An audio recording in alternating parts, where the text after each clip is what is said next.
तो जब चारों तरफ मृत्यु ही मृत्यु है, मृत्यु का साम्राज्य है, तो इस मृत्यु से कैसे बचा जा सकता है? एक ही उपाय है। क्या? परोक्ष और अपरोक्ष ज्ञान। इस मृत्यु से बचने का एक ही उपाय है, एक तो परोक्ष ज्ञान और एक अपरोक्ष ज्ञान। धर्मदास साहब को सद्गुरु ने बताया, परोक्ष ज्ञान का मतलब है परह अक्ष। परह अक्ष, अक्ष माने इंद्रियां। जो इंद्रियों से परे है वो परोक्ष, और जो अपरोक्ष यानी इंद्रियों से के सामने है, प्रत्यक्ष है, वो अपरोक्ष। परोक्ष का मतलब इंद्रियों से परे, और अपरोक्ष का मतलब इंद्रियों के समक्ष, प्रत्यक्ष। दो ज्ञान जरूरी है बताया। और दो ज्ञान कब होता है? जब हम निष्काम कर्म करते हैं। और निष्काम कर्म करने से क्या होता है? अंतःकरण शुद्ध होता है। और निष्काम कर्म करने की बात साहब कहते हैं। निष्काम कर्म, संसार में जितने भी कर्म हैं कहीं ना कहीं कामना से युक्त है। लेकिन साहब कहते हैं नहीं, कामना से युक्त नहीं, क्योंकि कामना से युक्त तुम स्वर्ग जो भी कर्म करोगे, माना कि स्वर्ग की प्राप्ति की तुम्हारे अंदर चाहना है, तो क्या तुम स्वर्ग में जानते हो कि मृत्यु नहीं है? वहां भी मृत्यु है, वैकुंठ में भी मृत्यु है। साहब तो कहते हैं कि जो देवी देवता ब्रह्मा विष्णु महेश जिसकी उपासना सारा संसार करता है, एक दिन ब्रह्मा भी मरता है, विष्णु भी मरता है और शिव भी मरता है। यानी ये भगवान जो त्रिदेव हैं ये भी मरते ही हैं, मृत्यु से अलग नहीं है। और जो मृत्यु से अलग नहीं है उनकी तुम उपासना करोगे तो अभय कैसे होगे, निर्भय कैसे होगे? ऐसे में तो तुम्हें उपासना उसकी करनी चाहिए जो मृत्यु से परे है, यानी आदि पुरुष, जो मृत्यु के नियंत्रण में है, मृत्यु के घेरे में है, मृत्यु की सीमा में है। वो तुम्हें मृत्यु से परे कैसे ले जाएंगे? मृत्यु की सीमा से पार कैसे ले जाएंगे? जो स्वयं मृत्यु की सीमा में है। इसके लिए तो तुम्हें मृत्यु की सीमा से बाहर जो आदि पुरुष है उसकी उपासना करनी होगी। यही कबीर पंथ का सिद्धांत है, यही सिद्धांत है। तीन बातें कहते हैं साहब। मृत्यु से बचने का तीन ही उपाय है। पहला कि तुम्हें पता हो कि तुम्हारा संबंध किससे? आदि पुरुष से। आदि पुरुष से। और तुम्हें जाना कहां है?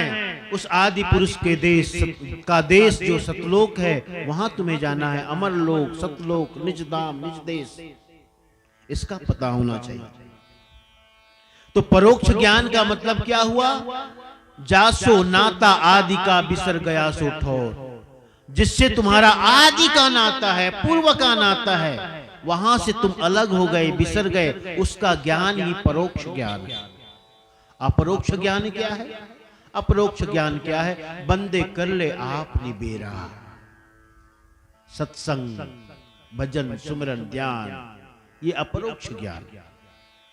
अर्थात संत गुरु जनों के पास बैठो और बैठ करके अपने उद्देश्य की प्राप्ति के लिए यत्न करो। उद्देश्य की प्राप्ति के लिए साधन, भजन, युक्ति, उपाय, ये ज्ञान क्या है? अपरोक्ष ज्ञान है। बंदे कर ले आप निबेरा। और इसी सत्संग से तुम्हें ज्ञान होगा कि मेरा स्वरूप क्या है? जागृत रूपी जीव है। ये जीव का स्वरूप क्या है? ज्ञान रूप है। तो पहला तो ये कि तुम्हें पता होना चाहिए मेरा संबंध कहां से है। दूसरा अपने स्वरूप का ज्ञान है कि मैं कौन हूं। और तीसरा ये कि मुझे जाना कहां। जासो नाद्या आदि का बिसर गया सो ठोर। जहां से आए अमर वह देशवा। उस लोक का ज्ञान हो कि हमें जाना कहां है। जागृत रूपी जीव है, मैं ज्ञान रूप हूं। मैं अज्ञान रूप नहीं, मैं ज्ञान स्वरूप हूं। मेरा स्वरूप ज्ञान स्वरूप है। इसका ज्ञान, ये तीन बातें मृत्यु से बचा सकती है और कोई नहीं। अनुराग सागर ग्रंथ में सद्गुरु यही उपदेश करते हैं कि मैं कौन हूं, कहां मुझे जाना है और मेरा स्वरूप क्या है।